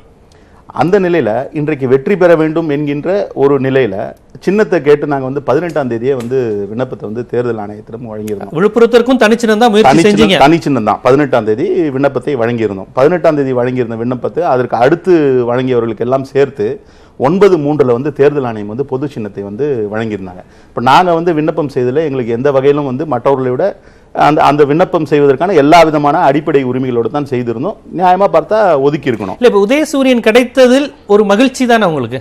இல்ல மகிழ்ச்சி ஒரு பிரபல சின்னம் இல்ல, அதுதான் சொல்ல வரேன். இப்போ என்னன்னா, இப்போ இந்த விழுப்புரம் தொகுதிக்கும் வந்து பொது சின்னத்தை இப்போ நாங்க கேட்டிருந்த மாதிரி இப்போ மக்கள் நீதி மையத்துக்குலாம் ஒதுக்குனாங்க பாருங்க, 9/3 ஒதுக்குனாங்க. அன்றைக்கே எங்களுக்கு நியாயமாக ஒதுக்கி இருக்க வேண்டும். ஆனால் என்ன காரணமோ தெரியவில்லை, தேர்தல் ஆணையம் அது ஒரு தனி கதை. அது தேர்தல் ஆணையம் தொடர்ந்து பல்வேறு விதமான பல கட்சிகள் வரலாற்றில் 67 இருந்து பாத்தீங்கன்னா உதயசூரியன் சின்னத்தில் நிற்பதை பல மாப்போசி, ஆதித்தனார் போன்றவர்கள்லாம் அவங்க வேற ஒரு கட்சியா இருந்தாலுமே உதயசூரியன் கட்சியில் அமைச்சரா இருக்காங்க. இதுவே உதயசூரியன் சின்னத்தில் அவங்க கட்சியினுடைய அமைச்சரா மாறி பண்டிதரின் சின்னம் உதயசூரியன் என்பதாக கூட பதிவு பார்த்திருக்கேன் நான். இன்னொன்று, இந்த சின்னத்துக்கான முக்கியத்துவமே எப்போ வந்ததுன்னா, ராஜீவ்காந்தி கொண்டு வந்த கட்சி தாவல் தடை சட்டம். நீங்க வந்து அடிப்படையில் வந்து பீப்புள்ஸ் ரெப்ரசன்டேஷன் ஆக்ட்ல வந்து நீங்க சின்னத்தினால எந்த பாதிப்புமே கிடையாது. ஒரு உறுப்பினருடைய தகுதி இழப்பு என்பது மக்கள் பிரதிநிதித்துவ சட்டத்தின் அடிப்படையில் கிடையாது. அது எங்க பாதிப்பு வரும்னா, தேர்ந்தெடுக்கப்பட்ட பிறகு அந்த சின்னத்திலிருந்து தேர்ந்தெடுக்கப்பட்ட பிறகு கட்சித்தாவல் தடை சட்டம் தான் வந்து அதற்கு இடையூறாக இருக்கிறது. இன்னும் சின்னம் ஒதுக்குவது கூட வந்து ஒரு சட்டம் கிடையாது, அது வந்து ஒரு ஆர்டர் தான். எலெக்ஷன் கமிஷனோட ஒரு order, reservation of symbols order என்பது 1968 போடப்பட்டு 2010 வரைக்கும் வந்து அதில் சில திருத்தங்கள் கொண்டு வரப்பட்டிருக்கிறது. ஆக இதற்கான ஒரு பெரிய ப்ராமினன்ஸ் எப்போ வந்ததுன்னா, இந்த கட்சித்தாவல் தடை சட்டத்திற்கு பிறகு தான் இந்த சின்னத்துக்கான ப்ராமினன்ஸ். அதை நான் ஜஸ்டிஃபை பண்ணல. அந்த அடிப்படையில் இப்ப நாங்க வெற்றி பெற்றாக வேண்டும். இன்னும் குறிப்பாக இந்த கூட்டணி ஒட்டுமொத்தமாக ஒரு தொகுதி திமுக விருப்பத்துக்காக அப்படிங்கிற மாதிரி எடுத்துக்கலாம். இல்ல, விருப்பத்துக்காக என்பதுல விருப்பம் அதுல வந்து என்னன்னா, நாங்கள் விரும்பி அதை வந்து போட்டியிடுகிறோம் என்பதாகத்தான் கொள்ள வேண்டும். விருப்பத்துக்காக விருப்பத்துக்காக என்பதை நாம் விரும்பி அதை செய்கிறோம் என்பதாகத்தான் நீங்க அதை எடுத்துக்கணும். அந்த வகையில தான் இந்த 2 தொகுதியிலுமே இந்த முறை வெற்றி பெற வேண்டும். இன்னொன்று, ஒரு இணக்கமான சூழல் உருவாகணும். இப்போ சின்னம் வந்து இன்று வரை ஒதுக்கப்படவில்லை. நாங்கள் கொடுத்துருக்க அந்த அப்ளிகேஷன் வந்து நீங்கள் 18க்கு அப்புறம் வந்து திருப்பி வந்து அவங்க வந்து மாற்றி எங்களுடைய விருப்பத்தை கேட்டிருந்தார்கள். அதை கொடுத்தோன்னே அதில் இருக்க சின்னம் அதை கொடுக்கும்போதே வந்து எங்கள் விருப்பத்தை தெரிவிக்கின்ற பொழுதே இது ஒதுக்கீடு செய்ய முடியுமானா முடியும். நாங்கள் கடைசியில் 13ஆம் தேதி வரைக்கும் தான் கடைசி தேதி. அந்த சின்னத்துக்கு தேர்தல் ஆணையம் ஏதோ ஒரு சதி செய்தது, தாமதம் செய்தது. அதனால ஏதோ ஒரு வகையில் வந்து அங்க வந்து ஒரு தடை ஏற்பட்டது. இது வந்து எங்களுடைய இந்த முயற்சியை வந்து இன்றைக்கு பாதிக்க வைத்திருக்கிறது. ஏன்னா இப்ப நாளை வந்து முதல் கட்ட தேர்தல் சின்னத்தில் நிற்காமல் ஒரு பிரபல கட்சி சின்னத்தில் நிற்பதால் ஒரு தனித்துவம் பாதிக்கப்படுதுங்கிற வேதனை வெளிப்பட்டாலுமே பல பேர் ஆதித்தனார், மாப்பூசி போன்றவங்கலாம் உதயசூரியன் சின்ன, இத்தனைக்கு ராஜாஜி ஆதரவாளராக இருந்தவங்கலாம் உதயசூரியன் சின்னத்திலிருந்து அமைச்சராளா இருக்கிறாங்க. ஆதித்தனார் போன்றவங்கலாம் வார்த்தைகளை வந்து நான் ரொம்ப கவனமா பார்க்கிறேன். வேதனை என்பது இல்ல. இப்ப நாங்க வந்து 2த்துலயுமே விருப்பப்பட்டு அந்த எங்க சின்னத்துல நிக்கணும்னு விரும்பினோம். வெற்றி என்பது அதை விட முக்கியமான ஒன்று. அந்த வெற்றியை அடைவதற்காக இன்றைக்கு வந்து இந்த மாதிரியான ஒரு நிலைப்பாட்டை எடுத்திருக்கிறோம். அவ்வளவுதானே தவிர இல்ல வேற ஒன்றும் பெரிய. மனுஷபுத்திரன்ட்ட திமுக அந்த தொகுதி பங்கீடு வெளியிட்டோன்னே ஒரு விமர்சனம் வந்தது. ஏன் வந்து அதிமுகவோட நேருக்கு நேரான போட்டியை திமுக இந்த அளவுக்கு தவிர்த்திருக்கு? இவ்வளவு தூரம் அதிமுக வெர்சஸ் திமுக கூட்டணியை இவ்வளவு தூரம் அவங்க தவிர்த்திருக்கிறாங்க. எல்லாம் பாமகவுடனும் மற்ற அவர்களுடன் புதிய நீதி கட்சி, தமாக இந்த மாதிரி கூட்டணி கட்சிகளுடன் தான் நேருக்கு போறாங்களா? அதிமுகவுடன் நேருக்கு நேரான போட்டியை ஏன் தவிர்க்குது? இது விதமான வியூகமா? நீங்க முதல்ல வந்து நாங்க திமுக, காங்கிரஸ், விசிக, சிபிஎம், சிபிஐ எல்லாம் நாங்க பிரிச்சு பார்க்கலாம். இது ஒரு பொதுவான இது இருங்க, புரிஞ்சுக்கங்க. பொதுவா நீங்க எல்லாரும் இணைந்து வேலை பார்ப்பீங்க. வேலை பார்க்கிறது மட்டும் இல்லைங்க. நீங்க ஏன் சார் ரெட்டலை உதயசூரியன் ஏன்? எங்க தலைவரே அதான் சொல்லியிருக்காரு. மதசார்பற்ற முற்போக்கு கூட்டணியினுடைய வேட்பாளர் இது. அவங்க யாரை நிறுத்துறாங்க, யார் போட்டிடுறாங்கன்றதெல்லாம் அவங்க பிரச்சனை. 40 தொகுதிகள்லையும் இந்த கூட்டணி ஒரே மனநிலையோட வெற்றிங்கிற ஒரே இலக்கோட பயணப்படுங்கிறது தான் எங்களுடைய ஒரு அடிப்படையான ஒரு. கடந்த சட்டமன்ற தேர்தலில் திமுக அதிமுக எதிர்போட்டியில திமுக எல்லா இடத்துலயும் வெற்றி பெற்றது. நான் என்ன சொல்றேன்னா, கூட்டணி கட்சியில் போட்டியிடுறது தான் தோல்வி. இல்ல கடந்த சட்டசபை தேர்தலையோ நாடாளுமன்ற மற்றும் சட்டசபை தேர்தலையோ நீங்க எந்த விதத்திலையுமே நீங்க கம்பேர் பண்ண முடியாது. இதுல இருக்க எல்லா கட்சிகளுமே டெஸ்பரேட்டான பலவீனமான நிலையில இருக்காங்க. இன்னைக்கு திமுக உட்பட திமுக கூட்டணியை எதிர்த்து போட்டியிடுற கட்சிகளை சொல்றேன் நான். தேசிய முற்போக்கு கூட்டணியை எதிர்த்து நிற்கக்கூடியவங்க அதிமுகவோ மற்றவங்க எல்லாருமே வந்து இன்னைக்கு மிக பலவீன நிலைமையில இருக்காங்க. அதெல்லாம் அதிமுக ரொம்ப பலமா இருக்க மாதிரியும், அதாவது அவங்க கூட்டணியில் இருக்கவங்க எல்லாம் கொஞ்சம் பலவீனமா அப்படி எல்லாம் ஒரே லெவல்ல தான் இருக்காங்க இன்னைக்கு. அதனால எனக்கு பிரிச்சு பார்க்க வேண்டிய அவசியமே இல்லை. அதிமுக என்ன நிலையில் இருக்கிறதோ அதே பலவீனமான நிலையில தான் மற்ற இருக்காங்க. இன்னொன்று இது ஒரு சந்தர்ப்பவாத கூட்டணி இல்ல. தேமுதிக பாமக அதிமுகங்கிறது இந்த மூன்றும் ஒன்று சேரும்போது வட தமிழகத்தில் ஒரு வலுவா. நான் திரும்பவும் சொல்றேன், நீங்க இந்த வாக்கு வங்கிங்கிறது பேங்க்ல போட்டு வச்சிருக்க பணம் மாதிரியே பேசிட்டு இருக்கீங்க. அது ரொம்ப ஸ்டாக்னண்டா அப்படியே இருக்கு. இந்த 2 வருஷத்துல தமிழ்நாட்டில் என்னென்ன விஷயங்கள் நடந்திருக்கு, தலைமை மாற்றங்கள், பல பிரச்சனைகள், குழப்பங்கள் அப்படியே மாறுதுங்கிறீங்களா? இதுவரை வந்த வரலாறு அப்படியே மாறுதுங்களா? கடந்த காலத்தில் எடுத்து பாருங்க. திடீர்னு வந்து பாத்தீங்கன்னா மிகப்பெரிய வெற்றிகளை பெற்ற கட்சிகள், பெரிய ஃபுல் மெஜாரிட்டியில் வந்தவங்க கூட அதிமுக உட்பட திடீர்னு 1 சீட்டு 2 சீட்டோட வந்து பாத்தீங்கன்னா சட்டசபைக்கு போன ராஜீவ் காந்தி படுகொலை சார். இப்படி ஜெயலலிதாவுடைய மரணமே இன்னைக்கு மர்மமான சூழ்நிலை இருக்கு சார். வந்துட்டு ராஜீவ் காந்தி பத்தி பேசிட்டு இருக்கீங்க. ஜெயலலிதா மரணத்துக்கு வாங்க, அதை விட்டு இன்னைக்கு 1000 பிரச்சனை நடந்துட்டு இருக்கு. நீங்க ஆதாரம் இங்க வர மாட்டேங்கிறீங்க. ஜெயலலிதா மரணமே பிரச்சனை சார். இன்னைக்கு அவங்க எப்படி இறந்தாங்கன்றது இன்னைக்கு வரைக்கும் விசாரணை நடந்துகிட்டு இருக்கு. ராஜீவ் காந்தி மரணத்தை விட்டு ஜெயலலிதா மரணத்துக்கு வாங்க. இதெல்லாம் தமிழ்நாட்டு மக்களை பாதிக்காதா? தமிழ்நாட்டு மக்களோட உளவியலை பாதிக்காதா? நீங்க ராஜீவ் காந்தி மட்டும் ஒப்பிடுறீங்க. இப்ப என்ன நினைச்சுன்னு பாருங்க. அங்கே அவர் நண்பர் பேசல எல்லாம் சொல்றாரு, வந்துட்டு ஒரு கோரிக்கையை நம்ம முன்வைக்கிறப்போ எல்லா மாநிலத்திலையும் நம்ம இந்தியாவில் வந்து அவங்கவுங்க மாநிலம் சார்ந்த பிரச்சனைகளுக்காக போராடுவாங்க. கூட்டணிங்கிறது சில பொதுவான நோக்கங்களுக்காக அமைக்கக்கூடிய ஒன்று. நான் என்ன கேட்குறேன்னா, மத்திய அரசு இந்த 5 வருடங்களாக தமிழகத்துக்கு எதிரான எல்லா விஷயங்களையும் செஞ்சிருக்கு. அதை நண்பர் மருது அழகராஜ் கூட மறுக்க மாட்டாரு. அவங்க தம்பிதுரையே வந்து நாடாளுமன்றத்தில் எவ்வளவு கடுமையாக பேசினாரு. தமிழகத்தை பிச்சைக்காரர்களை போல நடத்தி கொண்டிருக்கிறது மத்திய அரசுங்கிற அளவுக்கு அவர் பேசினார். வந்துட்டு என்னென்ன திட்டங்களில் துரோகம் செஞ்சுங்கிறதெல்லாம் பேசினார் அவர். அப்படி பார்க்குறப்போ இந்த அடிப்படையில் நம்ம என்ன ஒரு விஷயத்தை பார்க்கணும்னா, மத்திய அரசோடு போராடுகிற போது முன்னாடி நீங்கள் அதை போய் மத்திய அரசு எப்பவுமே மத்திய அரசு தான் சார். வந்துட்டு அது கூட்டணியில் இருந்தாலும் இல்லாட்டியும், அது ஆட்சியில் இருந்தாலும் இல்லாட்டியும் நம்ம போராடிக்கிட்டே தான் இருந்திருக்கோம். போராடி தான் சில விஷயங்கள் நம்ம பெற்றிருக்கோம். நீங்கள் என்ன இங்கே அடிப்படையான கேள்வி அப்படின்னு பார்த்தீங்கன்னா, இந்த 5 வருஷத்தில் நீங்கள் திட்டங்கள் சரி ஒரு பேச்சு காங்கிரஸே கொண்டு வச்சுன்னே வச்சுப்போம், எவ்வளவு போராட்டங்களை நடத்தியிருப்போம். திமுக ஆட்சியில் இருந்தப்ப காங்கிரஸ் கொண்டு வந்த திட்டங்களை கூட தமிழ்நாட்டில் நடைமுறைப்படுத்த விடாமல் நாங்கள் தடுத்திருக்கோம். அது ஜல்லிக்கட்டா இருக்கலாம், வேறு காவிரி பிரச்சனை, பல்வேறு கருத்து இருக்கு. அவர் இவ்வளவு பேச அனுமதிச்சீங்க இல்லையா நீங்க? அவர் வந்து ஒரு புரோபகண்டா பண்றாரு. 5 வருஷத்துல மத்திய அரசு பண்ணாத துரோகம் கிடையாது. அது மேகதாதுவா இருக்கலாம், காவிரியா இருக்கலாம், எல்லா பிரச்சனைகள்லையும் திடீர்னு வந்து இவங்க மெமரி எல்லாம் என்ன ஆகுது தெரியுமா? அந்த 2011 2014 அப்புறம் வரமாட்டேங்குது. அவங்க மெமரி எல்லாம் அதுக்கு முன்னாடியோட ஃப்ரீஸ் ஆயிடுது. அப்படியே அந்த மெமரி கொஞ்சம் ஞாபகப்படுத்துங்க. 5 வருஷத்துல இவங்க தான் அதிகாரத்தில் இருந்திருக்காங்க. அந்த அதிகாரத்தில் இருந்தப்போ அப்ப காங்கிரஸ் வழியில ஆட்சி பண்றாங்களா அவங்க? பாஜக சொல்லுதா? என்ன சொல்லி நீங்க வந்து என்ன அடிப்படையில நீங்க வந்து பாத்தீங்கன்னா 2014 தாண்டி வரமாட்டேங்கிறீங்க, 2011 தாண்டி வரமாட்டேங்கிறீங்க. அப்ப எதுவுமே நடக்கல, இவங்க ஆட்சியே இல்லையா? இவங்களோட எந்த முடிவுமே இவங்க எடுக்கலையா? என்ன சார் பேசிட்டு இருக்கீங்க? அதாவது ஆட்சியில் இருக்கிற போது அவங்க என்ன செஞ்சாங்கன்னா அதுக்கு பதில் கிடையாது. கடந்த காலத்தை பேசணும்னா சுபாஷ் சந்திர போஸ், நேரு, பிஜேபி பேசுறாங்க இல்லையா, எல்லாத்துக்கும் நேரு தான் காரணம். பேசிட்டே இருங்க. நான் மருது அழகராஜ்கிட்ட கேள்வி வைக்கணும். அதற்கு முன்னாடி நம்ம ட்விட்டர் போல்ல கூட்டணி கட்சிகளுக்கு தொகுதி ஒதுக்கீடு செய்ததில் அதிகமாக கெடுபிடி காட்டியது யார் அப்படிங்கிற கேள்வியை முன் வச்சிருந்தோம். அதற்கு இருவரும் அப்படிங்கிற இதுக்கு 11 விழுக்காடு பேர் வாக்களிச்சிருக்கிறாங்க. மற்ற கட்சிகள் அப்படிங்கிறதுக்கு 12 விழுக்காடு வாக்களிச்சிருக்கிறாங்க. திமுக அப்படிங்கிறதுக்கு 33 விழுக்காடு வாக்களிச்சிருக்காங்க. அதிமுக அப்படிங்கிறதுக்கு 44 விழுக்காடு வாக்களிச்சிருக்கிறாங்க. இதுல இருந்தே நான் தொடங்குறேன், மருது அழகராஜ் தொடங்குறேன். இப்போ இந்த கூட்டணி கட்சிகள் அப்படின்னு வரும்போது ஒரு வட தமிழகத்தில் அடர்த்தியா இருக்கிற பாமக, தமிழகம் முழுவதும் ஒரு 3வது கட்சிங்கிற இமேஜை பெற்ற தேமுதிக, இப்படியெல்லாம் அவங்க சேர்த்தது ஒரு பிம்பம் வந்தது. ஆனால் தொகுதி ஒதுக்கீடுல அதிமுகவுக்கு அதுவே ஒரு பெரிய சிக்கலாக இருந்ததோ? ஒரு வெற்றி வாய்ப்புள்ள தொகுதியை யார் பெறுவது என்பதில் தேமுதிக பாமகவுக்கு இடையில், இல்லை அதிமுக பாமகவுக்கு இடையில், தேமுதிகவுக்கு இடையில் இந்த மாதிரியான பிரச்சனைகள் அதிகம் ஓடுதோ? அதனால திமுக இவ்வளவு முன்னகர்த்தி இவ்வளவு வேகமா வந்துகிட்டு இருக்கும் போது கூட அதிமுகவால இன்னும் வேட்பாளர் பட்டியல் வெளியிடல சிக்கலாகுதோ அப்படிங்கிற ஒரு கேள்வி இயல்பா எழுது. 2 விஷயம். நாங்கள் நண்பர் லக்ஷ்மணன் பேசின போது திண்டுக்கல் விஷயம் சொன்னாங்க. நான் அதுக்கு முன்னாடி அண்ணன் கவிஞர் மனுஷபுத்திரன் அவங்க பேசின போது சொன்னதை ஒன்று சொல்கிறேன். இப்போ 2011க்கு பிறகு வரமாட்டீங்கன்னு சொன்னார். ஆனால் வாரிசு அரசியல் குறித்து பேசின முன்னாடி அவர் 57லேருந்து ஆரம்பித்தார். அவர் 57 ஆரம்பிச்சு 10% வராதுன்னாரு. நான் என்ன சொல்றேன்னா, வாரிசு என்பது வாரிசுகளை நியமனம் செய்ய திமுக ஒன்றும் சங்கர மடமல்ல என்று அரசியல் உலகத்திற்கே ராஜீவ்காந்தியின் நியமனத்தின் போது கடுமையான விமர்சனத்தை வைத்த கலைஞரின் இயக்கம் தான் இன்றைக்கு அகங்களுக்கெல்லாம் எது தலைமைனா முகம்தான். அகத்தின் அழகு முகத்தில் தெரியுமா. சென்னையில் உள்ள 3 வேட்பாளர்கள் திமுகவின் வேட்பாளர்களை பாருங்க.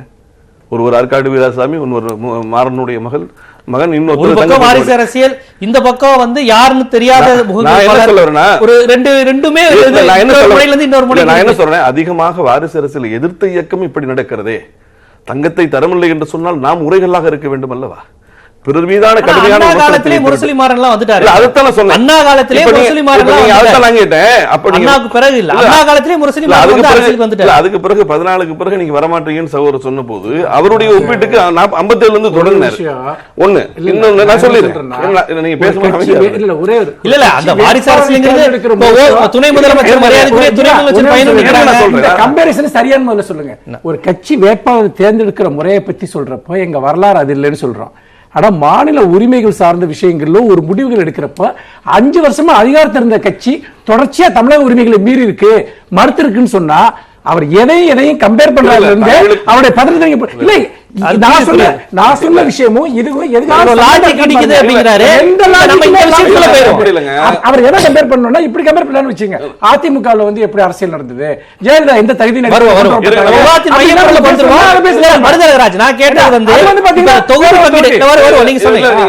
தொகுதி பங்கீடுல பாமக தேமுதிக இந்த 2 பேரையும் திருப்திப்படுத்துவது அப்படிங்கிறது ஒரு பெரிய பிரச்சனையா இருக்கும். போய் அவர் விஜயகாந்த் அவர்கள் அடிக்கடி ஒவ்வொரு தலைவர்களும் பார்ப்பது, இந்த மாதிரியான விஷயங்கள்லாம் அந்த தொகுதிக்கு கொஞ்சம் சமரசம் செஞ்சுக்கோங்க கேட்பது போல இருக்கிறதா? அப்படி இல்ல. அமெரிக்கா வரை சென்று உடல்நலம் கொண்டு இருக்கக்கூடிய ஒருவரை அலுவலகத்துக்கு வர வச்சு பார்க்க முடியாது. ஒரு முதலமைச்சர் அந்த இதெல்லாம் பார்க்காம அவரை போய் சந்திச்சதுன்றது கூட்டணி கட்சி முதல்ல துணை முதலமைச்சர் தான் இல்ல. இன்னொரு இல்ல அதை சொல்றேங்க, இன்னொரு கணக்கு கூட்டணி கட்சிகளிடையே ஒரு நல்ல இணக்கத்தை உருவாக்குவது. ஏன்னா எதிரெதிர் துருவம் கையெழுத்தெல்லாம் போட்டதுக்கு அப்புறம் நான் பதில் சொல்ல விடுங்களேன், குறுக்கே கேள்வி கேட்டா எதிரெதிர் துருவங்களாக இருக்கக்கூடிய எதிரெதிர் துருவங்களாக அரசியல் செய்த இயக்கங்கள், கடுமையாக மோதிக்கொண்ட இயக்கங்கள் ஒரு தேர்தலில் ஒரு பொது கருத்தின் அடிப்படையில் அல்லது வெற்றி தான் இலக்குன்ற அடிப்படையில் ஒன்று சேர்றாங்க. அப்ப அந்த வேறுபாட்டை எப்ப நீங்க களைவீங்க? கல்யாணம் பண்ண முன்னாடி மாப்பிள்ளை வீடு மறு வீடு விருந்து 4-5 முறை கூட்டு போவாங்க. ஏன் சொல்லுங்க பாப்போம்? எங்க இருந்தோ பிறந்த ஒரு பையன் ஒரு பொண்ணை கட்டிட்டு போன பின்னாடி அந்த அந்யோன்யம் வந்துறாரு. அப்படிப்பட்ட உறவாதான் தேமுதிக பாமக கூட்டணி. நிச்சயமாங்க இது ஒரு அந்யோன்யத்தை உருவாக்கக்கூடிய விஷயம் தான். இன்னொன்னு நான் கேட்கிறேன், திண்டுக்கல் ஏன் கொடுத்தோம் தெரியுமா? அனைத்திந்திய அண்ணா திமுகவுக்கு தோற்றுவாய் வெற்றியை கொடுத்த திண்டுக்கல்லையே நாங்க உங்களுக்கு கொடுக்கிறோம். என்ன அர்த்தம்னா, அதிமுக யாரை விரல் நீட்டினாலும் அவர்கள் வெற்றி பெறக்கூடிய வல்லமை படைத்த தொண்டர்களும் விசுவாசமுக்கு உழைப்பாளிகளும் திண்டுக்கல்ல இருக்காங்க. அது அதிமுக இயக்கத்தின் மீது அந்த கட்சி தலைமை வைத்திருக்கக்கூடிய நம்பிக்கை. உங்களுக்கு என்ன கவலை? அது உங்களுக்கு வாய்ப்பு தமிழகத்துல பாமக வளர்க்க வேண்டும் என்பது எடப்பாடியோட ஆசை. அடுத்து நீங்க வாரிசுன்னு சொல்லிட்டு ஓபிஎஸ் நீங்க திரு ஜெயக்குமார் அவர் சொன்னதுனால சொல்ல திரு ஜெயக்குமார் அவங்களுடைய மகனுக்கு அம்மா கொடுத்தாங்க. திரு ஓபிஎஸ் உடைய மகன் கடந்த அதிமுகவில் பிறப்பில் இருந்து ஒரு அந்த கட்சிக்கு மிக கடுமையான உழைப்பாளி. அவருக்கு ஒண்ணு கொடுத்திருக்காங்க. என்ன தவறு? இடையில ஜெயலலிதாவால் ஒதுக்கி வைக்கப்பட்டதுங்கிறதையும் சேர்த்து பதிவு பண்ணுங்க. அப்படி சார் இதே அளவுகள் திமுக வந்து சார் இப்ப நிக்கிற வாரிசுல யாரும் 25 வயசு கிடையாது, எல்லாரும் 50 வயசு. இருங்க நான் சொல்றேன், எல்லாரும் 50 வயசுக்காரங்க. இல்ல சொல்றேன். அப்புறம் அப்படி ஒதுக்கி வைக்கப்பட்டவன்னு சொல்ற, ஒதுக்கி எல்லாம் வைக்கலங்க. 10 வருஷம் தமிழ்நாட்டுக்குள்ளே தலையை காட்டக்கூடாதுன்னு பதுங்கி வாழக்கூடிய நிலையெல்லாம் இருந்தவங்க எல்லாம் இன்னைக்கு வாரிசுங்கிறாங்களே, நான் தான் ஆளுமைங்கிறாங்களே. 10 ஆண்டு காலம் தமிழ்நாட்டுக்கு ஒரு முன்னாள் எம்பின்னு சொல்லியாவது தினகரன் நீங்க முகம் காட்டி பாத்திருக்கீங்களா? 1000 நிகழ்ச்சியில எம்பியா இல்லாத ஒருத்தர் கல்யாணத்துக்கு வருவான், நல்லதுக்கு வருவான். 98, 99 போன்ற தேர்தலில் வியூகம் வகுத்தவரை தினகரன் ஜெயலலிதா அவர்களே சொல்லியிருக்காங்க. நான் கேட்கறது நீக்கி வைக்கப்பட்ட பிறகுதான் நான் கேட்கிறேன். முகம் காட்டி நீங்க பாத்திருக்கீங்களா? ஒரு பொது நிகழ்ச்சியில முன்னாள் நாடாளுமன்ற உறுப்பினர் ஒரு நூலகத்தில் வேற விவாதம் சார். இருங்க, அப்ப பாமக தேமுக சிக்கலை குறைப்பதற்கு கொஞ்சம் நாள் எடுத்து சொல்றீங்க. சொல்லட்டுமா? அந்யோன்யத்தை உருவாக்குவதற்கு இந்த இயக்கம் மிக சாதுரியமான நடவடிக்கைகளை, அம்மா இருக்கும்போது கூட தகவல்களை கொண்டு செலுத்துறதுக்கு பல இடையூறுகள் தடைப்பொருட்கள் இருந்தது. ஆனால் இன்றைக்கு அம்மாவின் தளபதிகளாக இருக்கக்கூடியவர்கள் அப்பப்ப ஒண்ணு சேர்றாங்க, உட்கார்றாங்க, பேசுறாங்க. அதனால எதையெல்லாம் வெற்றிக்கு வியூகங்களாக மாற்ற வேண்டுமோ அதையெல்லாம் மிக சிறப்பாக செய்கிறார். நிறைவு கருத்து. தொகுதி பங்கீடை பொறுத்த வரைக்கும் நான் சாணக்கியத்தனம் கெடுபிடி இதுக்கெல்லாம் நான் முக்கியத்துவம் கொடுக்க மாட்டேன். அது அவருடைய, நான் ஏற்கனவே சொன்ன மாதிரி சுயநலம், கூட்டணி கட்சியில் அரவணைக்கிறது எல்லாம் விஷயம். ஆனால் இதையெல்லாம் முடிச்சுட்டு நீங்க அந்த 14 நாள் பிரச்சாரம் பண்ண வர்ற போது அது மோடி ராகுல் விஷயமா மட்டும் இருக்காது. தமிழ்நாட்டு நலன் சார்ந்த விஷயம், தமிழ் மக்கள் நலன் சார்ந்த விஷயமா தான் அது இருக்கும். ஈழத்தமிழர் விவகாரம் பேசப்படும் தான். நான் சொல்றேன், இதெல்லாம் இல்லாம தேர்தலுக்கு கொஞ்சம் கூட சம்பந்தமே இல்லாம அண்ணே அடிக்காதீங்க, நான் என் ட்ரெஸ்ஸை கழட்டிடுறேன்னு அந்த பொண்ணு கத்துன கதறல் தேர்தல் நாள் அன்னைக்கும் எதிரொலிக்கும். நீங்க அதை அவ்வளவு சுலபமா மறக்க முடியாது. ஒரு பிரச்சனையோடு நீங்க ஒரு தேர்தலை அணுகவே முடியாது. இன்னும் தமிழ்நாட்டை சொல்ல போனா அவள் தேசிய அரசியலை ஒரு பார்வை பார்த்ததே கிடையாது கடந்த 15-20 வருஷமா. தமிழ்நாட்டு விஷயங்கள் தமிழ்நாட்டுல அவ்வளவு பெரிய வெற்றி வந்தது. காங்கிரஸ் அதிமுகவுடைய பல இடங்களில் நாடு முழுக்க மோடி அலை வீசிய போது மோடியா லேடியான்னு கேட்ட போது ஜெயலலிதா தன்னை பிரதமராக முன்னிறுத்தல, தன்னை ஒரு ஆளுமையாக தான் முன்னிறுத்தினார். அந்த ஆளுமைக்கு தான் தமிழ்நாட்டு மக்கள் வெற்றியை கொடுத்தாங்க. அதனால இந்த தேர்தலும் தமிழ்நாட்டு மக்கள் சார்ந்த நலன் சார்ந்த மாநில மையமாக தான் இருக்கும். நலன்களை யார் தூக்கி பிடிக்கிறாங்க சீர்தூக்கி பார்த்துதான் தேர்தலில் முடிவெடுப்பாங்க. யுவராஜ், உங்களுடைய நிறைவு கருத்து? எங்களை பொறுத்தவரை இந்த தேர்தலை பொறுத்தவரையிலும் தமாக வெற்றிங்கிற முதல் எண்ணிக்கை தொடங்குக்கான தேர்தலை நாங்க பாக்குறோம். காரணம், இந்த தேர்தல் என்பது பாத்தீங்கன்னா கட்சி ஆரம்பிச்சு முதல் முறையா நாடாளுமன்ற தேர்தல் எதிர்கொள்கிறோம். நிச்சயமாக தஞ்சை மக்கள், தஞ்சை மண்ணுடைய மைந்தன் திரு வாசன் அவர்களுக்கு முழு ஆதரவு தருவோம் நம்பிக்கை உண்டது. நாங்கள் மக்களை சந்திப்போம், வெற்றி பெறுவோம். கட்சியை மையப்படுத்திய ஒரு தேர்தலா இருக்கும் நீங்க சொல்லியிருக்கீங்க. உங்களுடைய நிறைவு கருத்து? மத்தியில் ஆளக்கூடிய பாஜக அரசு மதவாதத்தினுடைய ஒரு வேட்டைக்காடாக இந்தியாவை மாற்றியிருக்கிறது என்றால், தமிழகத்தை அதிமுக அரசு ஊழலினுடைய ஒரு வேட்டைக்காடாக மாற்றியிருக்கிறது. இந்த இரண்டு கட்சிகளுக்கும் எதிராகவும் நாங்கள் இடையறாது தொடர்ந்து நடத்திய போராட்டத்தினுடைய ஒரு உச்சக்கட்டம், ஒரு கிளைமாக்ஸ் தான் இன்றைக்கு நாங்கள் சந்திக்க போகிற இந்த தேர்தல். எங்களுக்கு தேர்தல் பரப்புரை என்று தனியாக எதுவும் கிடையாது. நாங்கள் தொடர்ச்சியாக எந்த பிரச்சனைகளை மையப்படுத்தி மதவாதத்திற்கு எதிராக, மாநில உரிமைகளை பறிக்கிற அரசினுடைய கொள்கைகளுக்கு எதிராக, ஊழலில் ஊறி திளைத்துக் கொண்டு மாநில நலன்களை எல்லாம் மத்திய அரசு அடகு வைத்துக் கொண்டிருக்கக்கூடிய ஒரு அரசுக்கு எதிராக கடந்த சில வருடங்களாக நாங்கள் நடத்திய போராட்டத்தினுடைய தொடர்ச்சியாக இந்த தேர்தலை எதிர்கொள்கிறோம். மத்தியில் ஆளக்கூடிய அரசிற்கும் மாநிலத்தில் ஆளக்கூடிய அரசிற்கும் ஒரு சரியான பாடத்தை கற்பிக்கக்கூடிய ஒரு முடிவாக இந்த தேர்தல் முடிவுகள் அமையும் என்பதில் எந்த மாற்று கருத்தும் இல்லை. அதாவது மதச்சார்பற்றங்கிறாங்க. எஸ்ராசர் குணமும் முஸ்லீம் லீக்கும் இருந்துகிட்டு அது எப்படி மதச்சார்பற்ற கூட்டணியா இருக்கும்னு எனக்கு தெரியும்.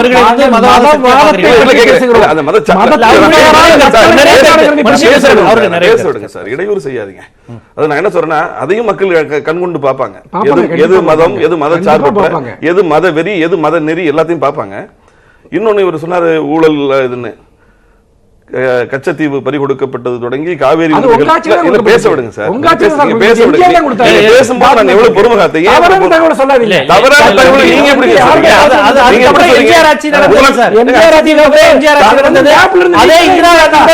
கூட்டணி வச்சாரு சார்? நீங்க கருப்பு டிரஸ் சிவப்பு டிரஸ் போட்டிருந்தா கருப்பு சிவப்பாவே பேசாதீங்க சார். என்ன தயவு வந்து என்ன பேச விடுங்க. நீங்க அவரோட சேர்ந்து நீங்களும் நிறைவு கருத்தை என்ன பேச விட்டீங்களா? அவர் பேசினாரு குறுக்கிடல, இவர் தவறான தகவல் எது? திமுக ஆட்சியில் இருந்த போது கச்சத்தீவு தாரை வார்க்கப்பட்டதா போராடணுமா இல்லையா? நீங்கள் ஆட்சியில் இருந்தீங்களா இல்லையா? பேச விடாம இருந்தா எப்படிங்க? அவர் கருத்துன்னு சொல்லிட்டு பேச விடுங்க. நிறைவு கருத்து வந்துருச்சு சார். அவர் பேசுறது சொல்லவே விடல. பேருந்து பாக்கல சார். வரலாறு தெரியாம பேசிட்டு இருந்தா என்ன அர்த்தம்? வரலாறு நீங்க தெரியாம பேசுறீங்க சார். என்ன வரலாறு சொல்லுங்க. திமுக கொடுத்த காரணம் என் நிறைவு கருத்தை நான் சொல்ல விரும்பல, பேசுங்க. இது என்னங்க விவாதம்? ஒரு நீங்களுமே வெறியாளர் மாதிரி பேசுறீங்க. இல்ல, நான் உங்களுக்கான அனுமதி நேரத்தை கொடுத்துக்கிட்டு தான் இருக்கேன். நீங்க அவர் பேசுறது தடுத்து நிறுத்துங்க. அவர் நான் சொல்லிட்டேன். நீ கச்சத்தீவு தாரை வார்க்கப்பட்டது கலைஞர் கருணாநிதி ஆட்சியில் இருந்த போது. நாங்க பேச விடுங்க சார். நேரம் இல்ல, சொல்லுங்க சொல்லுங்க. பேச விடுங்க சார், பேச விடுங்க. காவேரி மேலாண்மை ஆணையம் இன்றைக்கு நாங்கள் அமைத்திருக்கிறோம். இவர்களுக்கு 14 வருஷம் 17 வருஷம் குஜராத், தேவகவுடா, விபி சிங், வாஜ்பாய் அத்தனை அரசாங்கங்களிலும் ஏடிஎம் துறைகளை வாங்கி பலத்தை படுத்திக் கொண்டு உலக பெரும் ஊழல்களை செய்து தமிழனுடைய பெருமைகளை குளித்தார்களே தவிர தமிழ்நாட்டுக்கு எதையும் செய்யல. ஜல்லிக்கட்டு உரிமையிலிருந்து அத்தனை விவகாரத்தையும் இவங்க கையில எடுத்து வெற்றி பெற்றதே இல்லை. இன்னைக்கு ஜல்லிக்கட்டு உரிமையிலிருந்து, எய்ம்ஸ்ல இருந்து, காவேரியில இருந்து, மீத்தேன்ல இருந்து கையெழுத்து போட்டு விட்டு அறியாமல் புரியாமல் போட்டு விட்டேன்னு சொல்லக்கூடிய ஒருவருங்க. சுதந்திர தினத்துக்கும் குடியரசு தினத்துக்கும் வேறுபாடு தெரியாத ஒருவர் தான் இன்னைக்கு திமுக தலைமை நடத்திட்டு இருக்காரு. இறுதி தீர்ப்பு வர்ற வரைக்கும் அத்தனை விஷயங்களும் கலைஞர் இவங்க ஒண்ணுமே பண்ணல. அதுதான் உண்மை. திமுக கூட்டணி பொறுத்தவரை இடங்களை பிரித்து கொடுப்பதாக இருக்கட்டும், தொகுதிகளை ஒதுக்குவதாக இருக்கட்டும், எல்லாமே இந்த கூட்டணியை ஒட்டுமொத்தமாக வெற்றி பெற வேண்டும் என்கின்ற அடிப்படையில் ஒரு சிறந்த கூட்டணியாக இன்றைக்கு முன்னெடுத்திருக்கிறோம். அண்ணன் லட்சுமணன் அவர்கள் சொன்ன கருத்தில் எனக்கு ஒரு மாறுபட்ட கருத்து இருக்குது. 80 இருக்கட்டும், 84 இருக்கட்டும், கடந்த முறை அம்மையார் ஜெயலலிதா தன்னை பிரதமராக முன்னிறுத்தவில்லை. ஆனால் மக்கள் வந்து ஏற்கனவே கடந்த காலங்களில் இருந்த சூழல்லாம் கருத்தில் கொண்டு இவர் வந்து பிரதமராவதற்கான ஒரு வாய்ப்பு இருக்கிறது என்ற வகையில் தான் கடந்த தேர்தலில் வந்து நாடாளுமன்ற தேர்தலில் நாடு முழுவதும் பிஜேபி ஆலை இருந்தபோது கூட தமிழகத்தில் வெற்றி பெற முடிந்தது. திமுக தலைமையிலான கூட்டணியில் வந்து ஒரு பிரதமர் வேட்பாளரை முன்னிறுத்தாத ஒரு சூழலும் இருந்தது. கடந்த காலங்களில் நாடு முழுவதும் விபி சிங்குடைய ஆட்சி வந்தபொழுது திமுக இங்கே அந்த கூட்டணியில் போட்டியிட்ட பொழுது திமுக வெற்றி வாய்ப்பு இருந்தது. அன்றைக்கு காங்கிரஸோடு இருந்த அதிமுக வெற்றி பெற்றது. ஆக தேசிய பார்வையும் தமிழகத்தில் உள்ள வாக்காளர்களுக்கு உண்டு என்கின்ற கருத்தை நான் பதிவு செய்கிறேன். கண்டிப்பா அந்த காலத்தின் குரல் நிகழ்ச்சியில் இந்த தேர்தல் வியூகம் ஒவ்வொரு கட்சியும் எவ்வாறு பார்க்கிறது, எந்த ராஜதந்திரம் வெற்றி பெறும், கடந்த கால பார்வையில் வந்து வேறுபடுமா என்பது குறித்து பத்திரிகையாளர்கள், கட்சியினை சேர்ந்தவர்கள் என பல்வேறு தரப்பினரும் பல்வேறு கருத்துக்களை நீங்க தெரிவிச்சீங்க. நமது யுவராஜும் நமது கோவை அரங்கில் இருந்து தனது கருத்தை பதிவு செய்தார். உங்கள் அனைவருக்கும் நன்றி. மீண்டும் ஒரு காலத்தின் குரல் நிகழ்ச்சியில் சந்திக்கலாம்.